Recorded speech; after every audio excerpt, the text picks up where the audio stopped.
কারবালার ঘোরাঘুরির এই মর্মান্তিক মর্মস্পর্শ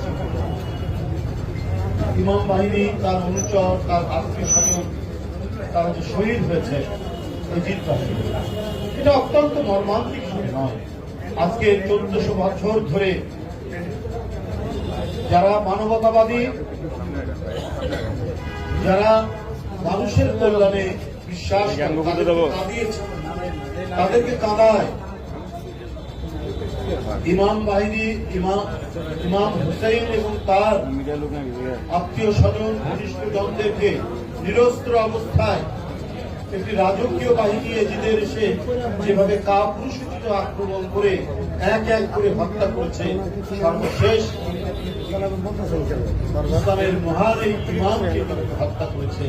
এটা এই পবিত্র যে আশুরা, এই দিনে আমাদেরকে স্মরণ করায়। কিন্তু আমরা প্রতিটি দিন এটা স্মরণ করলে পরে আজকে সমাজে, আজকে রাষ্ট্রে যে অন্যায়, যে অসত্য, যে অবিচার, যে জুলুম এবং জালিম সাহিত্যের রাজত্ব আমরা দীর্ঘ 15-16 বছর শেখ হাসিনা দেখেছি, তা প্রত্যেকটি দিন ইমাম হুসেইন এবং তার অনুচর ঘনিষ্ঠজনদের যে আত্মদান সত্যের পক্ষে, ন্যায়ের পক্ষে এবং গণতন্ত্রের পক্ষে, এই আত্মদান আমাদেরকে অনুপ্রাণিত করে, আমাদেরকে অনুপ্রাণিত করে।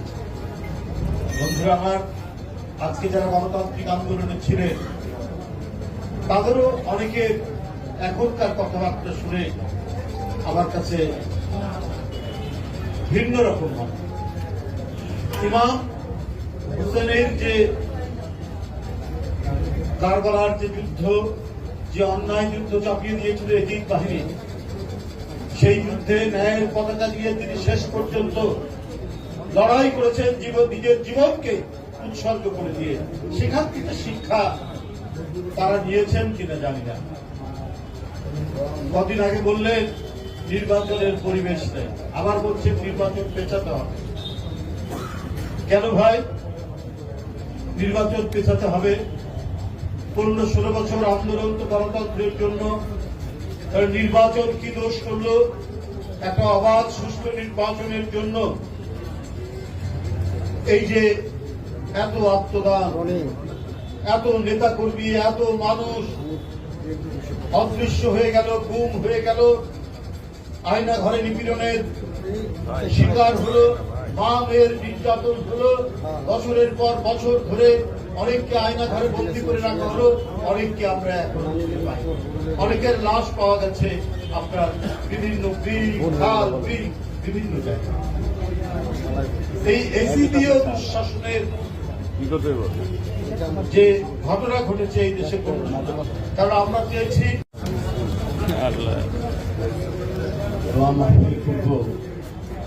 আলোচনা সভার সভাপতি, জাতীয়তাবাদী উলামা দলের সাবেক আহ্বায়ক মাওলানা নিসারুল হক উপস্থিত রয়েছেন, দলের সংগ্রামী যুক্ত মহাসচিব, নরসিংদী জেলা বিএনপির সভাপতি খায়রুল কবির খোকন রয়েছেন, বিএনপির প্রকাশনা সম্পাদক, সাবেক সাতক্ষীরার সভাপতি হাবিবুল ইসলাম হাবিব উপস্থিত রয়েছেন, বিএনপির ধর্ম বিষয়ক সম্পাদক রফিকুল ইসলাম জামাল ভাই, সহপ্রচার সম্পাদক আসাদুল করিম রয়েছেন, জাতীয় নির্বাহী সদস্য সত্তার পাটোয়ারি রয়েছেন, আরো জাতীয় সদস্য মেহেদি,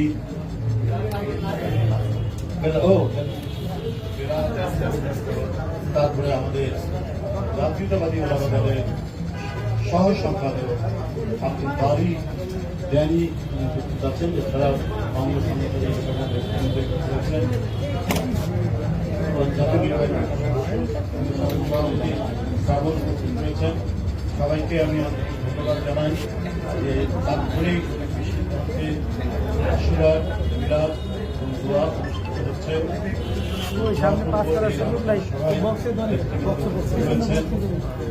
প্রতি বছরই জাতীয়তাবাদী উলামা দল, জাতীয়তাবাদী দলের এই দোয়া অনুষ্ঠানের সার্বিক সহায়তা এবং সহযোগিতা করেন, আয়োজন করেন, তারা এবারও তাই করছেন। আপনারা আমাদের নেতৃবৃন্দ, বিশেষ করে যারা ওলামা রয়েছেন, ওলামা দল মানে ইসলামিক পণ্ডিত, তারা ইসলামের ইতিহাস সম্পর্কে অত্যন্ত ভালো জানেন। সেই কথাগুলি তিনি বলেছেন। আসলে আমার জানা মতে এই যে কারবালার যুদ্ধ, এটা হচ্ছে ন্যায় আর অন্যায়ের, একদিকে অন্যায়ের পক্ষ, আরেকদিকে ন্যায়ের পক্ষ। একদিকে এজিদ বাহিনী, আরেকদিকে ইমাম বাহিনী। ইমাম বাহিনী আর এজিদ বাহিনীর মধ্যে লড়াই। আরেকটা হচ্ছে গণতন্ত্রের পক্ষের শক্তি, আরেকটা হচ্ছে স্বৈরাচারের। ইমাম বাহিনী হচ্ছে গণতন্ত্রের পক্ষের শক্তি। তারা যে ধারাবাহিকতায় খলিফা নির্বাচিত হতো, খোলাফায়ে রাশিদিন, সেটা ছিল একেবারে গণতান্ত্রিক ভাবে নির্বাচিত প্রত্যেকটি খলিফা। আর এজিদ সেই গণতান্ত্রিক ভাবে নির্বাচিত খলিফার সিস্টেম পদ্ধতিকে ধ্বংস করে সে পুরোপুরি ভাবে রাজতন্ত্র প্রতিষ্ঠা করে, স্বৈরতন্ত্র।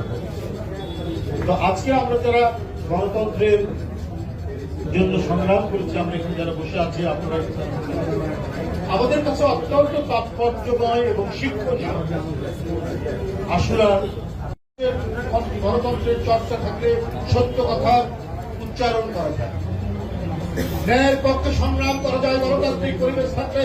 তাহলে আজকে অবাধ সুষ্ঠু নির্বাচন মানুষের প্রত্যাশা ছিল। ডক্টর মোহাম্মদ ইউনূস প্রধান উপদেষ্টা, তার নেতৃত্বে সেটা সক্ষম হয়েছে। এই জন্যই তো 15-16 বছর লড়াই।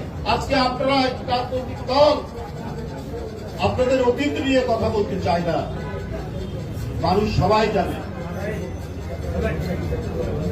আজকে আপনারা বলেন পিছাতে হবে, কেন পিছাতে হবে? 1.5 বছর হয়ে যাচ্ছে, এই 5ই আগস্টে 1 বছর পূর্ণ হবে। আর যদি আমরা ধরেও নেই ফেব্রুয়ারিতে, প্রায় 1.5 বছরের কাছাকাছি।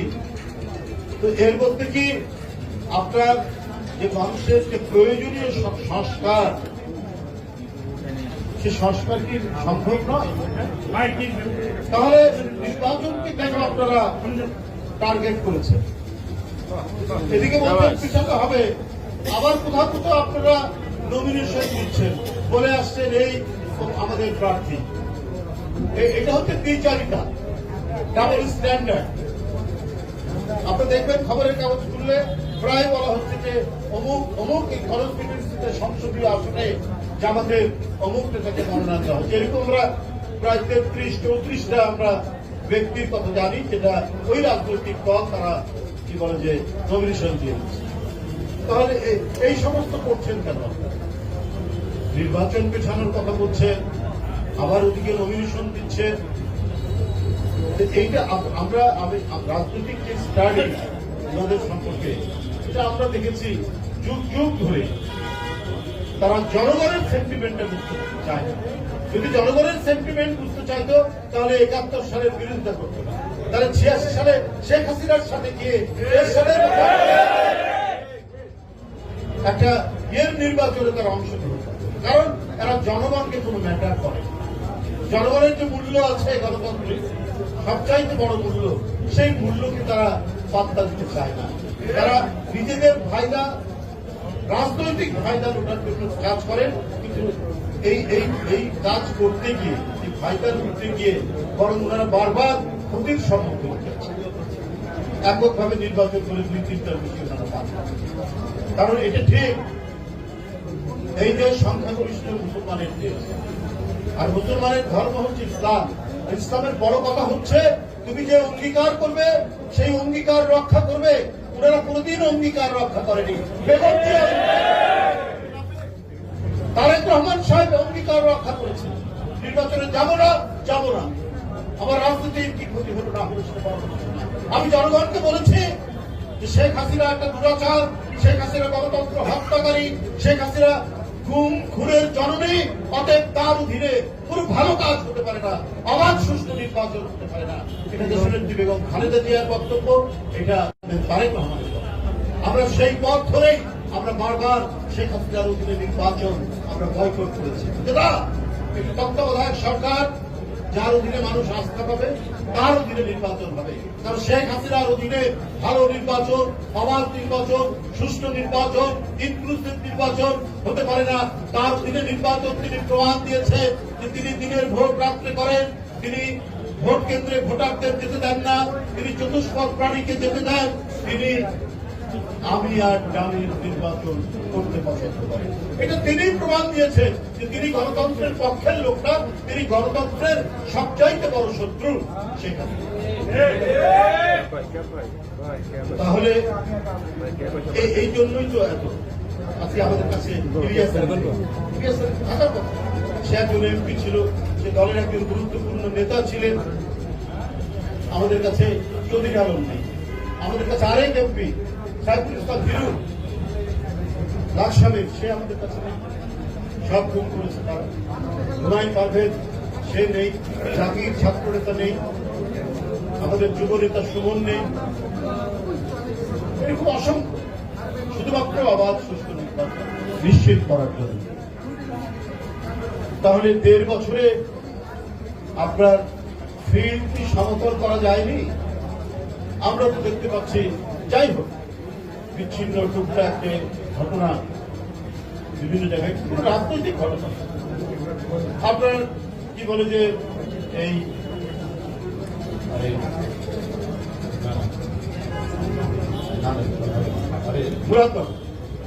মুরাদনগর কুমিল্লা 3 জনকে মেরে ফেলা, ওখানে একজন নারী নির্যাতিত। এটা তো হচ্ছে সম্পূর্ণরূপে একটি বিভিন্ন ধরনের সামাজিক অপরাধ। এই সামাজিক অপরাধ আপনার নিবৃত্ত করা, এটাকে দমন করার কাজ তো সরকারের। তো সরকার কেন এই সমস্ত যে সামাজিক অপরাধ করা হচ্ছে, এই ধরনের খুন, জখম, নারী নির্যাতন হচ্ছে, এটা সরকার ঠিক মতো সামাল দিতে পারছে না? অন্তর্বর্তীকালীন সরকারের রাস্তা এরকম কিছু বিচ্ছিন্ন বিভিন্ন জায়গায় ঘটনা হচ্ছে। ঘটনাগুলো অত্যন্ত গুরুতর, কিন্তু এটা কোনো রাজনৈতিক কোনো বড় ধরনের কোনো ঘটনা নয়। সামাজিক অপরাধ এবং দায়িত্ব হচ্ছে আইন শৃঙ্খলা বাহিনীর এটিকে দমন করা, অপরাধীদেরকে আইনের আওতায় নিয়ে আসা, তাদের বিচার করা। তাহলে নির্বাচনের কি দোষ হল? এই নির্বাচন পেছাতে হবে। এটা কি কোনো রাজনৈতিক স্বার্থে কথাগুলো বলা হচ্ছে? কারো ইমেজ বৃদ্ধির জন্য তারা সময় বৃদ্ধি করতে চাচ্ছে? এই প্রশ্ন তো আজকে জনগণ করছে। তো আমার মনে হয় যে অন্তর্বর্তীকালীন সরকার কোন রাজনৈতিক দল বা ব্যক্তি বা কারো তাদেরকে একটু সুবিধা দেওয়ার জন্য সময় বৃদ্ধি করবে। যেভাবে ন্যায় প্রতিষ্ঠার জন্য নিজের জীবনকে উৎসর্গ করে দিয়েছে, আল্লাহ দেশ গঠনের জন্য প্রয়োজন হলো আমরাও যেন নিজের জীবনকে উৎসর্গ দিতে পারি, সেই তৌফিক দিয়ে দাও রব্বুল আলামিন। আল্লাহ মহান স্বাধীনতার ঘোষক শহীদ রাষ্ট্রপতি জিয়াউর রহমানের রূহ মুবারক ইয়ার হাদিয়াটুকু পৌঁছিয়ে দাও রব্বুল আলামিন। তার কলিজার টুকরা আরাফাত রহমান কোকো বনানী কবরস্থানে শুয়ে রয়েছে, মেহরবানি করে তাকে তুমি জান্নাতের আলা মাকাম দান করে দাও রব্বুল আলামিন। আল্লাহ আমাদের প্রিয় নেত্রী বিএনপি চেয়ারপারসন দেশনেত্রী বেগম খালেদা জিয়ার নেক হায়াত দান করে দাও আল্লাহ, তাকে তুমি পরিপূর্ণ সুস্থতা দান করে দাও রব্বুল আলামিন। বাংলাদেশের উপরে তোমার খায়ের বরকত নাযিল করে দাও আল্লাহ তাআলা। বিএনপির ভারপ্রাপ্ত চেয়ারম্যান যিনি হাজার হাজার মাইল দূর থেকে আল্লাহ জাতিকে নেতৃত্ব দিয়ে এই দেশকে আওয়ামী হানাদার থেকে মুক্ত করেছেন, আমাদের প্রিয় নেতা আল্লাহ তারেক রহমানকে পরিপূর্ণ সুস্থতা দান করে দাও আল্লাহ, তার নেক হায়াত দান করে দাও আল্লাহ। সকল ষড়যন্ত্র থেকে তাকে তুমি হেফাজত করো আল্লাহ। যত দ্রুত এই বাংলাদেশে জাতির খিদমতে আঞ্জাম দেওয়ার তৌফিক দিয়ে দাও। আল্লাহ জিয়া পরিবারের উপরে তোমার খায়ের বরকত নাজিল করে দাও। আল্লাহ তাআলা আমরা যারা এখানে হাত তুলেছি আমাদের সকলের নেক হায়াত দান করে দাও। আল্লাহ আমাদের পিতা মাতা দাদা দাদি নানা নানি আত্মীয় স্বজন সকলকে তুমি মাফ করে দাও। রব্বানা তাকাব্বাল মিন্না ইন্নাকা আনতাস সামিউল আলিম ওয়া তুব আলাইনা ইয়া মাওলানা ইন্নাকা আনতাত তাওয়াবুর রহিম। بحق لا إله